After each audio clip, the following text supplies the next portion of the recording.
Hello. Hello. It's time to get weird.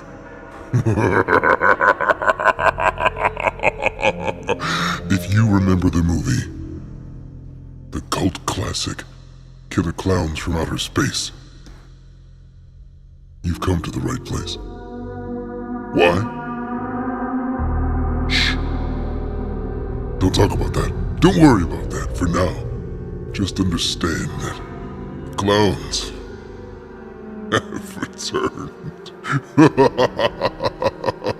The clowns are back, and I'm gonna try to be one. Joy, joy, joy. I'm excited. Are you? You should be. It's gonna be fun. What up, fam? How we doing? It is a beautiful and fantastical and wonderful Wednesday. We're getting ready to play some Killer Klowns from Outer Space. We're going to kick off the day with this, then we're going to slide into some No Man's Sky, and then we're going to slide into some Star Citizen because there's a lot going on today. But this game speaks to me. Speaks to me in a big way. So, before we do anything else, we got to play the tutorial out of principle, or at least look at it. Does it have to be clowns? Cause yes. That's why. Cause yes. I feel like that's, to be fair, that's a pretty solid reason. Why clowns? Yes. Enough said to me, personally. As a clown, your main objective is to complete the invasion by hunting and harvesting humans. Yay. You have the choice of killing the humans or turning them into cotton candy cocoons, which also allows to hook them up to a lackey generator. Ooh, yay. Loose cocoons are scattered around each map and can be hooked into lackey generators. Doing this early will lead to more helpful lackeys in the map, which will help give you and your clown team proper coverage while scouring different parts of the map. When you fully upgrade all 4 generators, it will trigger an early clown apocalypse. Fancy. If any humans manage to survive until the end of the match, they will have to deal with a clown apocalypse. This detonation happens when the match timer expires and the blast quickly expands across the map, killing all the humans. Clowns will want to prepare for the Terenzi escape, appearing when the detonation is about to occur, but are ultimately advantaged if it reaches its finale. Who'da thunk it? What do you use for voice changer? This is the Roadcaster Duo. Yay. Helpful tips for beginner clowns. Paying attention to the alerts and audio pings are essential in tracking down humans. When humans make mistakes or do something noisy, you'll have to catch and react to these notifications. When you have lackeys in the field, they'll generate even more of these helpful alerts to bring you to the humans' locations. Fancy. Humans are trying to escape, and preventing this is an important element so you can harvest them instead. Scout the map, find escape routes, and cover them in cotton candy. Delicious. Map awareness for these elements can help you keep the humans from escaping, which is kind of crucial to the entire situation. Like, what's the point of having them if they get away? That's silly. The clown's standard tricks are crucial to clown gameplay. Jumps should be used often but carefully so you can quickly reach distant areas to ambush humans. Moving around the map clears out the cotton candy fog of war, so keep an eye on revealing the whole map so late game traversal is possible, especially to the edges where the Terenzi brothers pop in. Could be important. Advanced clown tactics. Bob and weave. Some humans will attempt to shoot or throw things at you, and it's a good idea to try and predict those occurrences and react accordingly. Clowns may be slow, but with the right planning, you can duck and dodge any incoming items.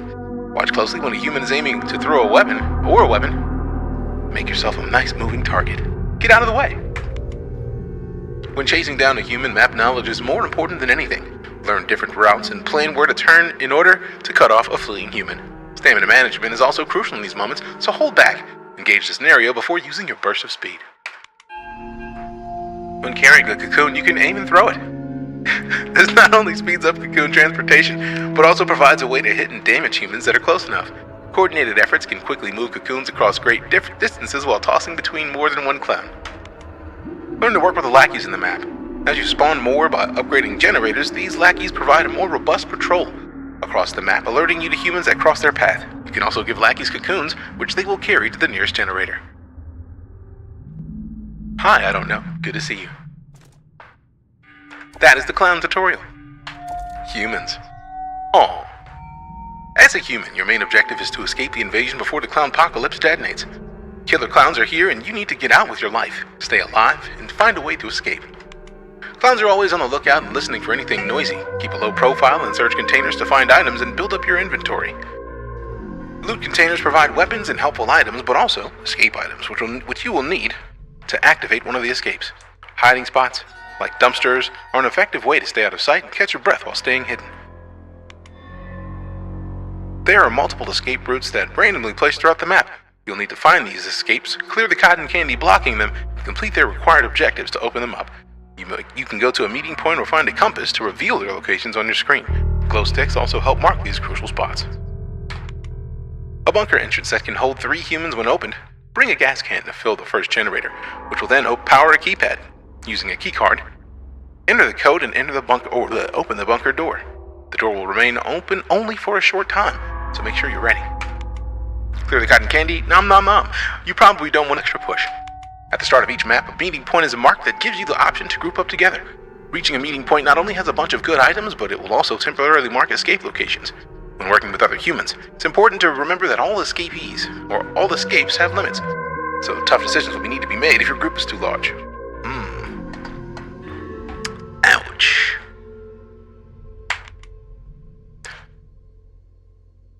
To be fair, Dietrich, asymmetrical multiplayer games have existed long before Dead by Daylight. Those of us who remember, I see it in my head. I have a mug for it, a glass for it over here. It was aliens. It was one massive alien and like 4 or 5 hunters. Somebody remembers the name of it. It's not just me. Is it on there? Because it's gonna frustrate me until I remember.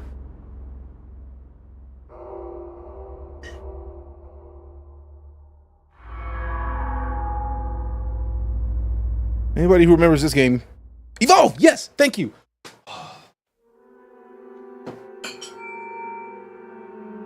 Evolve was an absolutely fantastic game that way predated Dead by Daylight. I feel like a lot of the times, also you've been here long enough to remember, Dietrich, I try not to refer to games as other games because no matter what game you think of, there is a game that predates it that did it differently or did it in the way that the game that you're thinking of is the reason that it is known as what it is. Which is why, like, when we talk about battle royales, they all reference the movie. Because PUBG's Battlegrounds was not the first battle royale game. That was an Arma mod and a Minecraft mod before Battlegrounds came out. So, like, in a way, you're not wrong. It's Dead by Daylight with clowns, but it's more specifically with Dead by Daylight, you have one demon. With this, there are 3 clowns. That is the reason that I like it. I feel like this is more akin to, if we're going to talk about games compared to other games, this is more akin to Texas Chainsaw Massacre because there are more than one enemy that can still be beaten to continue on moving forward. Texas Chainsaw Massacre would be the other option. More like that than Dead by Daylight, because Dead by Daylight, again, one enemy, a bunch of people that's got to get free. Both of whom focus on sound. Not like Friday the 13th, right? Like, but Friday the 13th also is similar, except Jason is powerful. Corey Full Strike with a follow. We got you. Appreciate you. All right. So yeah, asymmetric PvP. Evil Dead, yes. Evil Dead as well. Evil Dead is great. Goodness gracious. It's been a while since I touched that one. I may need to reinstall it because all of these games excite me. Like Predator, Hunting Grounds, which is also an Ilphonic game, and Ghostbusters. There's a Ghostbusters Ilphonic game. Get Jason the Supernatural on another level. Factual. Very factual. But I digress. Like, we could be here literally talking all day about the intricacies of games and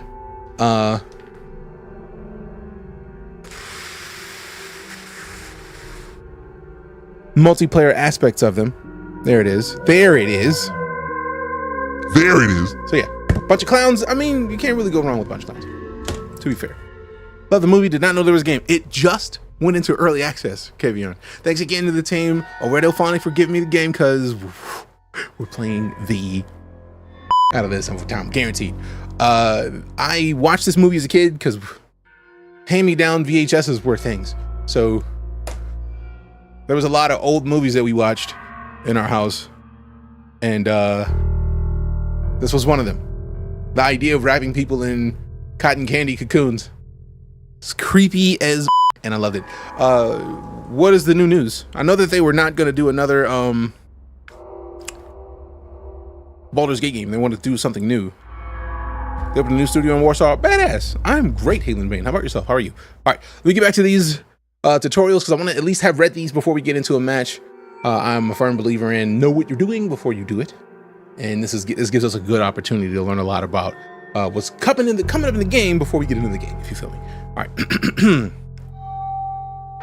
If you happen to die, luckily, it's not over. You'll have a chance to get resurrected, but you can also play a series of spectator minigames while watching.